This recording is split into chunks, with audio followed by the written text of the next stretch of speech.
Bismillahirrahmanirrahim. Assalamualaikum warahmatullahi wabarakatuh.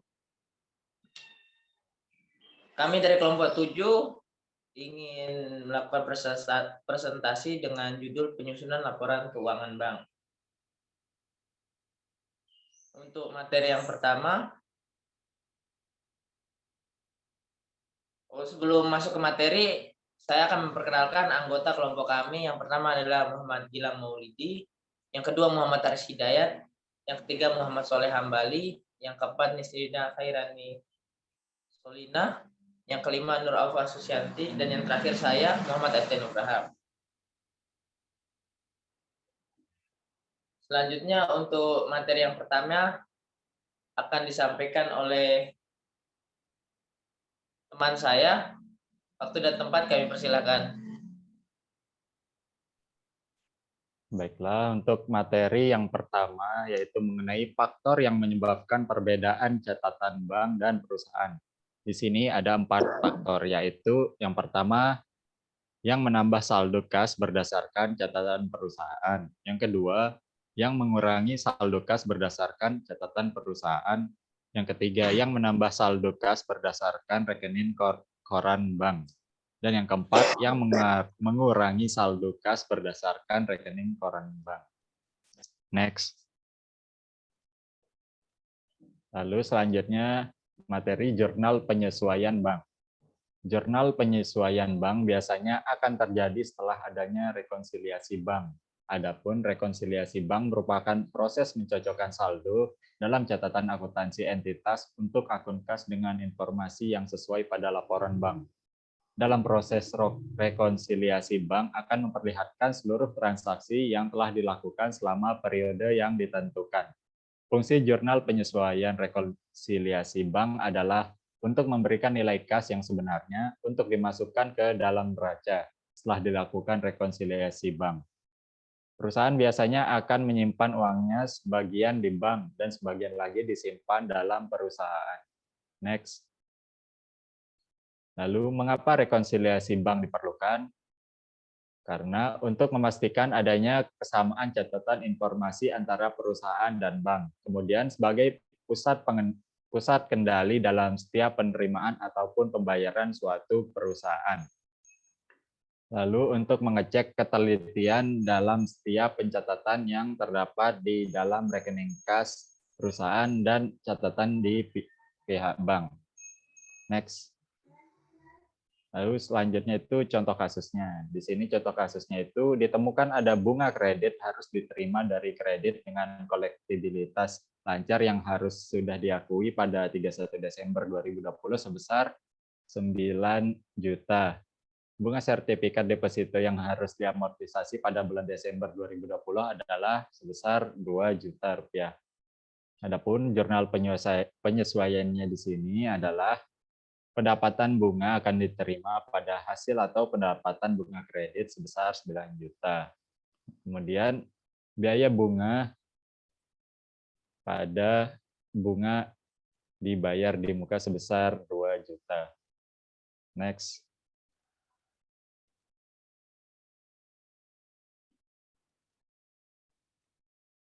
Kemudian untuk kertas kerja laporan keuangan. Kertas kerja atau neraca lajur adalah suatu daftar yang terbagi atas kolom-kolom neraca sisa, ayat jurnal penyesuaian, dan laporan keuangan yang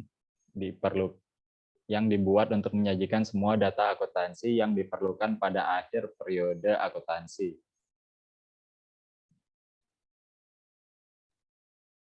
Next, lalu selanjutnya indikator pencapaian kompetensi menyusun kertas kerja.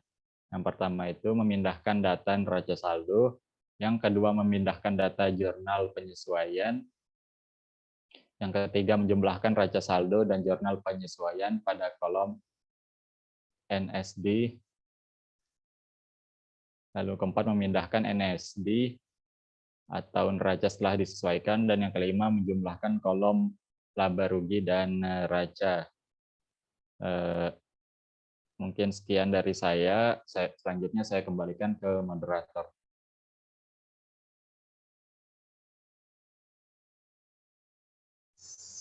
Baiklah, terima kasih Saudara Gilang. Selanjutnya materi akan disampaikan oleh saudari kita, Susianti, Nur Aufa Susianti. Kepada waktu dan tempat kami persilahkan. Baik, terima kasih kepada moderator, yaitu selanjutnya ada kertas kerja. Kertas kerja atau neraca lajur bukanlah laporan keuangan. Oleh karena itu, neraca lajur tidak diwajibkan untuk diberikan kepada pihak luar. Kertas kerja ini digunakan oleh akuntan agar mendapat laporan keuangan yang lebih akurat di akhir pencatatan. Next. Selanjutnya, buku besar. Kertas kerja atau neraca lajur bukanlah laporan keuangan. Oleh karena itu, neraca lajur tidak diwajibkan untuk diberikan kepada pihak luar. Buku besar mencatat perubahan-perubahan yang terjadi pada suatu akun karena adanya transaksi keuangan. Nantinya, buku besar akan melakukan perkiraan-perkiraan apakah ada pengaruh antara transaksi keuangan terhadap perubahan sejumlah akun, seperti aktiva, kewajiban atau utang, dan ekuitas atau modal dari perusahaan.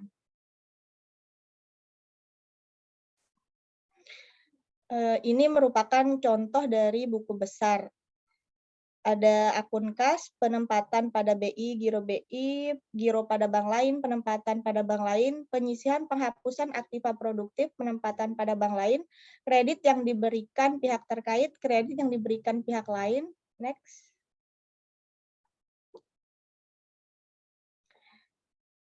Dan ini juga merupakan contoh dari buku besar.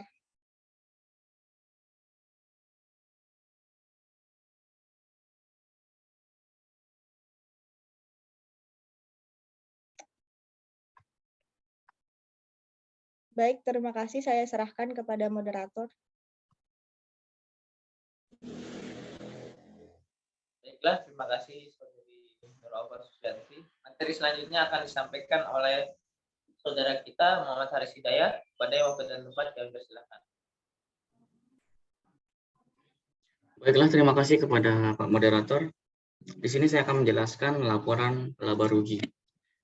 Nah, di sini laporan laba rugi. Bank menyajikan laporan laba rugi dengan mengelompokkan pendapatan dan beban menurut karakteristiknya dan disusun dalam bentuk berjenjang atau multiple step yang menggambarkan pendapatan dan beban yang berasal dari kegiatan operasional dan operasional.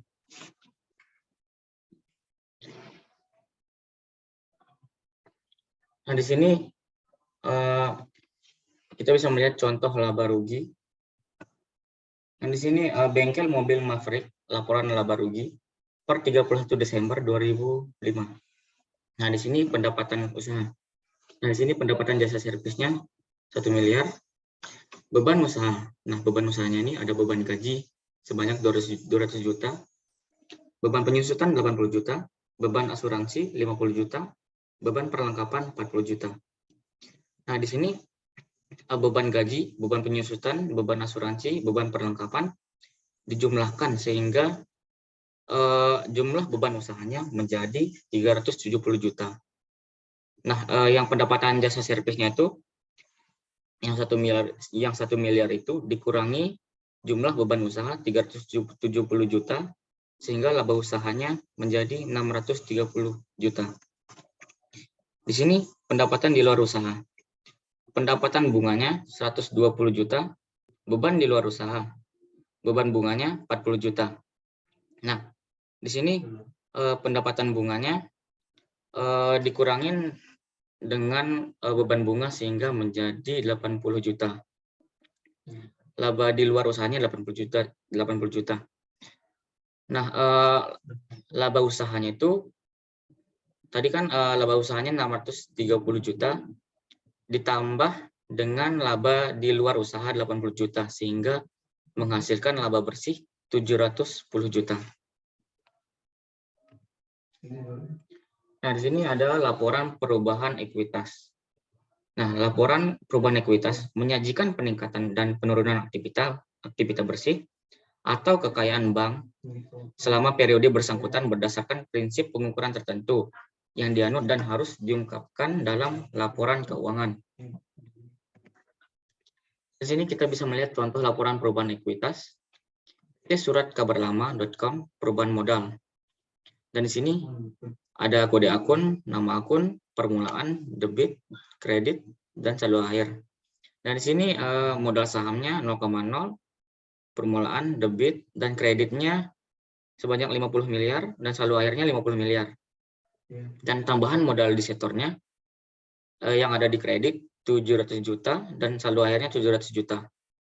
Dan di sini laba ditahan, dividen, pendapatan komprehensif lainnya itu semuanya 0,0. Dan di sini ekuitas saldo awalnya yang permulaan senilai 57 miliar 812 juta 500 rupiah. Terus di sini debitnya 0,0. Terus di sini ekuitas saldo awal yang di kreditnya itu 350 700 0,0. Nah, di sini kita melihat saldo akhirnya 408 miliar 512 juta 500. Itu totalnya, teman-teman. Nah, di sini ada pergerakan kreditnya itu yang di totalnya itu 350 miliar 700 juta. Selanjutnya saya akan kembalikan kepada moderator. Terima kasih atas materinya, Saudara Haris. Materi selanjutnya akan disampaikan oleh Saudari Olin. Padanya waktu dan tempat, kami persilakan. Baik, terima kasih. Selanjutnya adalah laporan posisi keuangan. Jadi, neraca atau posisi keuangan adalah jenis laporan keuangan yang menunjukkan saldo aset, ekuitas, serta kewajiban yang terdapat di akhir periode akuntansi. Jadi, cara menghitung asetnya itu adalah liabilitas ditambah dengan ekuitas. Next. Selanjutnya ini adalah contoh laporan posisi keuangannya. Jadi, ikhtisar keuangan dan rasio keuangan. Di sini ada aset yang terdiri dari kas, giro pada Bank Indonesia, giro pada bank lain, penempatan pada Bank Indonesia dan bank lain, efek-efek, obligasi pemerintah, tagihan lainnya, terus tagihan atas efek-efek yang dibeli dengan janji dijual kembali, tagihan derivatif, kredit yang diberikan dan piutang atau pembiayaan syariah, piutang pembiayaan konsumen, investasi bersih dalam sewa pembiayaan, tagihan akseptasi, penyertaan saham, biaya dibayar di muka, pajak dibayar di muka, aset tetap, aset tidak berwujud, aset lain-lain, dan aset pajak tangguhan. Next. Selanjutnya adalah liabilitas yang terdiri dari liabilitas segera, simpanan nasabah, simpanan dari bank lain, liabilitas kepada pemegang polis pada kontrak unit, liabilitas atas efek-efek yang dijual dengan janji dibeli kembali, liabilitas derivatif, liabilitas akseptasi, efek-efek yang diterbitkan, estimasi kerugian atas komitmen dan kontingensi, beban-beban yang harus dibayar, hutang pajak, liabilitas imbalan kerja, provisi, liabilitas lain-lain, pinjaman yang diterima, dan pinjaman dari efek-efek subordinasi. Selanjutnya. Dan yang terakhir adalah ekuitas. Jadi ekuitas itu terdiri dari modal saham, tambahan modal di setor, selisih kurs karena penjabaran laporan keuangan dalam mata uang asing, keuntungan neto yang belum direalisasi dari kenaikan nilai wajar efek-efek dan obligasi pemerintah setelah dikurangi pajak tangguhan, nilai wajar melalui pendapatan komprehensif lain, tersedia untuk dijual, bagian efektif lindung nilai arus kas, selisih bersih revaluasi aset tetap, keuntungan neto aktuarial program imbalan pasti setelah dikurangi pajak tangguhan, penghasilan komprehensif lainnya, selisih transaksi dengan pihak non-pengendali, saldo laba, dan kepentingan non-pengendali atas aset bersih entitas anak yang dikonsolidasi. Sekian materi dari saya kembalikan ke moderator. Terima kasih, Saudari Nisrina. Materi selanjutnya adalah laporan arus kas. Laporan arus kas adalah laporan yang menunjukkan perincian dari penerimaan dan pengeluaran suatu perusahaan pada suatu periode tertentu. Tujuan laporan arus kas. Yang pertama adalah memperkirakan arus kas pada periode selanjutnya berdasarkan laporan keuangan arus kas periode ini.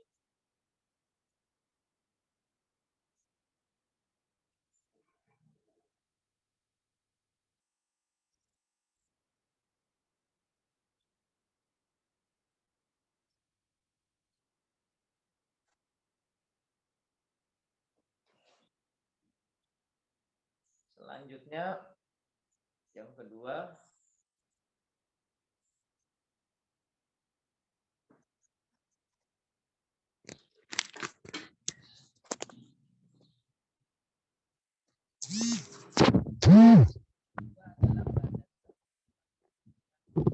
perbaiki kinerja perusahaan.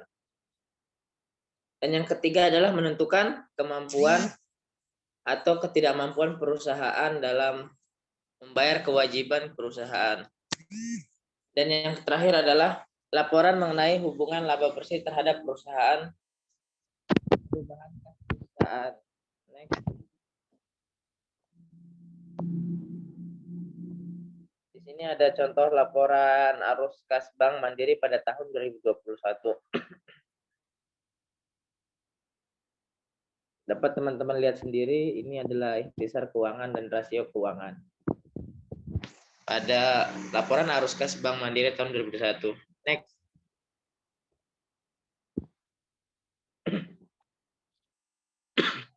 Selanjutnya adalah komitmen. Yang pertama adalah transaksi yang termaksud komitmen. Yang pertama adalah fasilitas pinjaman yang diterima. Yang kedua adalah fasilitas kredit yang diberikan. Yang ketiga adalah kewajiban pembelian kembali aktiva bank yang dijual dengan syarat repo.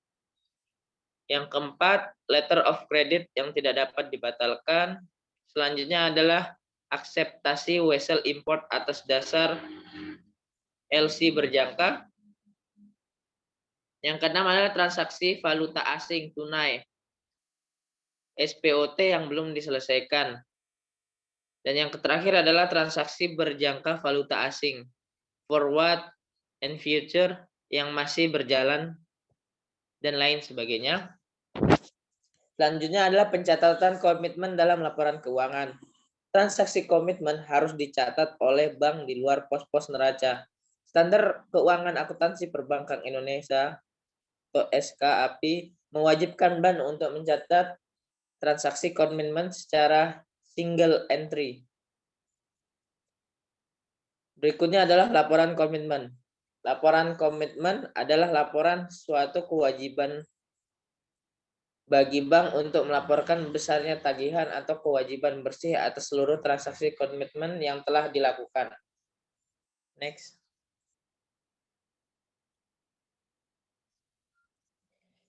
Kontingensi. Transaksi yang termasuk kontingensi adalah garansi bank, letter of credit yang dapat dibatalkan, revocable yang masih berjalan, transaksi opsi valuta asing, pendapatan bunga dalam penyelesaian transaksi tersebut wajib dilaporkan dalam laporan keuangan melalui rekening administrasi yang dapat berupa tagihan maupun kewajiban. Penyajian kontingensi dalam laporan keuangan. Kontingensi merupakan transaksi yang belum mengubah posisi aktiva dan pasiva bank pada tanggal laporan, tetapi harus dilaksanakan oleh bank apabila persyaratan yang disepakati telah dengan nasabah terpenuhi. Laporan kontingensi dibuat setiap tanggal laporan yang akan menjabarkan posisi kontingensi bank, apakah terjadi short atau long position. Next.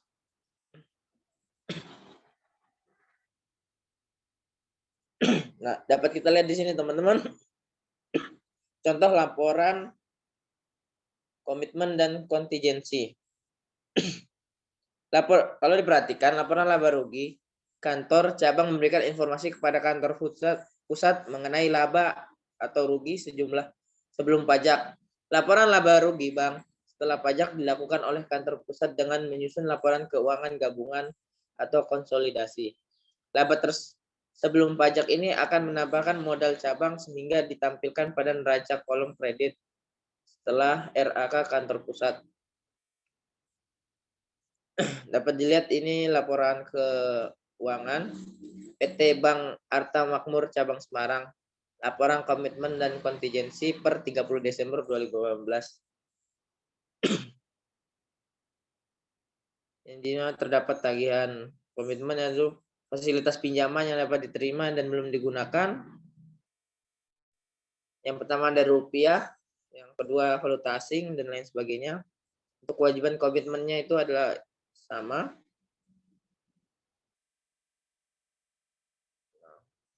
Mungkin itu aja materi yang dapat saya sampaikan. Kurang lebihnya saya mohon maaf. Saya kembalikan kepada moderator.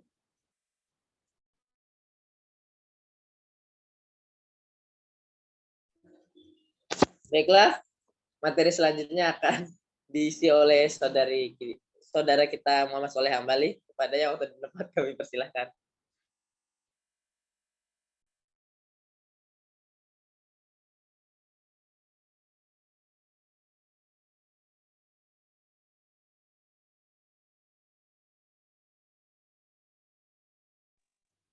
Halo saudara Soleh. Mohon maaf ya, saya udah ngomong. Baik teman-teman, selanjutnya kita bakal berlanjut ke laporan kualitas aset produktif. Seperti yang kita ketahui bahwa aset produktif adalah penyediaan dana bank untuk memperoleh penghasilan. Artinya ada penyediaan aset yang digunakan atau dimanfaatkan oleh bank untuk memperoleh penghasilan itu sendiri. Next. Nah ini teman-teman, apa aja sih jenis aset produktif? Bisa kita tahu kalau di bank itu ada penempatan, ada tagihan derivatif, surat berharga, tagihan akseptasi, kredit, penyertaan modal sementara, transaksi rekening administratif untuk penjaminan dana lain dan dapat dipersamakan dengan aset produktif. Nah, ini semua jenis aset yang dapat digunakan bank, dimanfaatkan bank untuk mendapatkan keuntungan dari pemanfaatan ini. Next.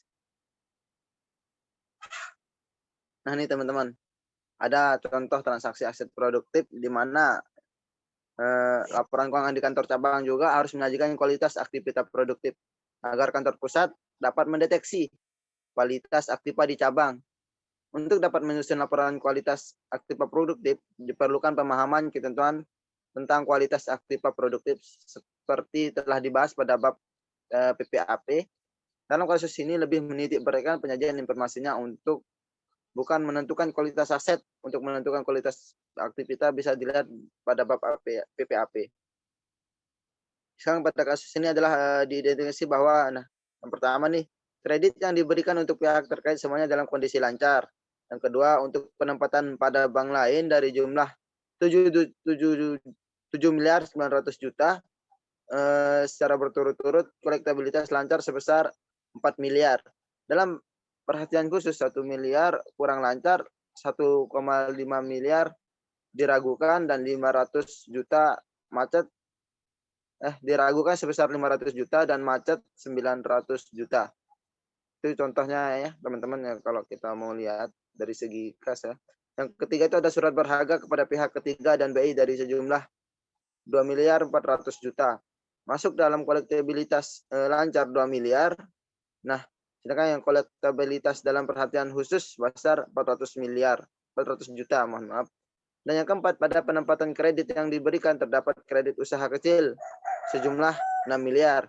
Dan kolektabilitas lancar 3 miliar dan perhatian khusus atau DPK 1 miliar. Kurang lancar itu sebesar 500 juta. Diragukan 500 juta juga. Dan macetnya 100 juta. Next.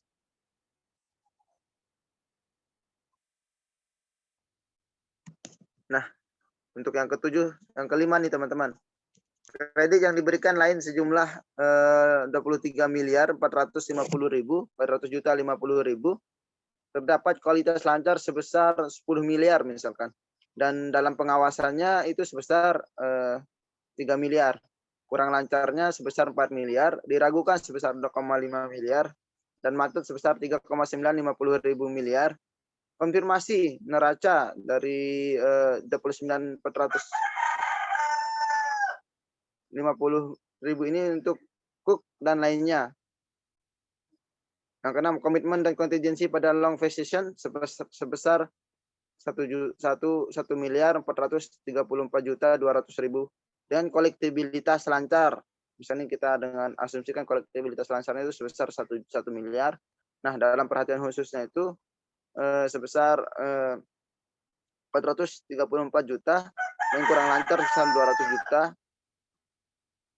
Hasil perhitungan PPAP dan perhitungan kolektibilitas dan nilai agunan telah diperoleh ya. PPAP wajib dibentuk pada 31 Desember 2018. Untuk PPAP penempatan pada bank lain sebesar 900 juta dan PPAP untuk kredit yang diberikan sebesar 2.300.000.000 dan untuk total 3.200.000.000. Namun demikian PPAP yang wajib dibentuk tersebut juga menyangkut PPAP bagi pihak terkait sebesar 700 juta, sedangkan untuk pihak lain sebesar 7.500.000.000. Sementara PPAP aktiva produktif yang telah dibentuk sebesar 2.250.000.000 terhadap beban PPAP pada laporan laba rugi sebesar 950 juta dengan perincian PPA telah dibentuk untuk pihak terkait sebesar 600 juta. Sedangkan untuk pihak lain sebesar 1.650.000.000 dengan memperhatikan informasi di atas, maka selanjutnya kita bisa menyusun. Next. Nah, ini kita bisa menyusun laporan kualitas aktiva produktif. Nah, ini contohnya teman-teman. PT Bank Arta Makmur ya, cabang Semarang. Ini adalah contoh laporan kualitas aktiva produktifnya per 30 Desember 2018. Nah, kualitas aktiva produktif terkait dengan bank nih teman-teman. Ada dua ya. Pertama itu ada penempatan pada bank lain. Yang kedua surat-surat berharga kepada bank ketiga. Pihak ketiga yang ketiga itu kredit pada pihak ketiga. 4, penyertaan pada pihak ketiga dan tagihan lain kepada pihak ketiga. Yang keenam itu ada komitmen dan kontingensi kepada pihak ketiga. Nah, jumlah itu nanti PPAP ditambah dengan PPAP yang wajib dibentuk dengan PPAP yang telah dibentuk. Nah, ini adalah total dari kredit atau presentasi itu terhadap kredit. Selanjutnya itu ada kualitas aktiva produk pihak lain. Dalam ini ya teman-teman, mungkin ini posnya tidak jauh seperti yang tadi, namun dia lebih sama ya teman-teman. Bisa di next. Nah, selanjutnya itu ada catatan atas laporan keuangan atau bisa kita sebut CALK. Catatan atas laporan keuangan adalah catatan atau informasi tambahan yang ditambahkan ke bagian akhir laporan keuangan. Next.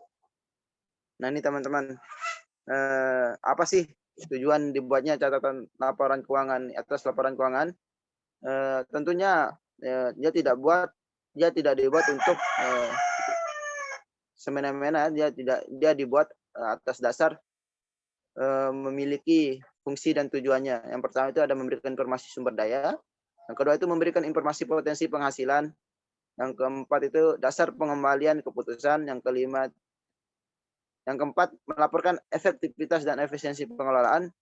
Dan yang kelima itu meningkatkan pemahaman pengguna akhir. Next. Nah, itu teman-teman tadi tujuannya itu berfungsian untuk dibaca oleh pengguna akhir supaya lebih memahami tentang laporan keuangan yang ada di bank. Yang selanjutnya itu ada unsur-unsur dalam catatan atas laporan keuangan teman-teman. Yang pertama itu ada unsur umum atau penjelasan perusahaan atau bank. Nah, ini biasanya di bagian deskripsi umumnya, penjelasan tentang bank bagaimana, bank apa, jenisnya apa, lokasinya di mana, dan lain sebagainya. Nah, ini informasi kebijakan akuntansi. Yang kedua ini menginformasikan standar apa yang digunakan oleh bank dalam penyusunan laporan keuangannya. Nah, yang ketiga informasi kebijakan standar akuntansi keuangan. Nah, ini juga tidak beda jauh dengan yang nomor 2 tadi teman-teman sekalian. Yang keempat informasi kebijakan fiskal atau keuangan. Yang kelima itu ada ikhtisar pencapaian kinerja. Yang keenam penggunaan laporan keuangan. Next. Nah, ini itu teman-teman, saya kembalikan ke moderator. Terima kasih Saudara Soleh. Materi yang disampaikan oleh Saudara Soleh adalah materi yang menandai akhir dari presentasi kelompok kami. Terima kasih buat teman-teman yang sudah mau menyimak video kami, mengikuti presentasi kami. Kurang lebihnya kami mohon maaf. Sekian, assalamualaikum warahmatullahi wabarakatuh. Terima kasih.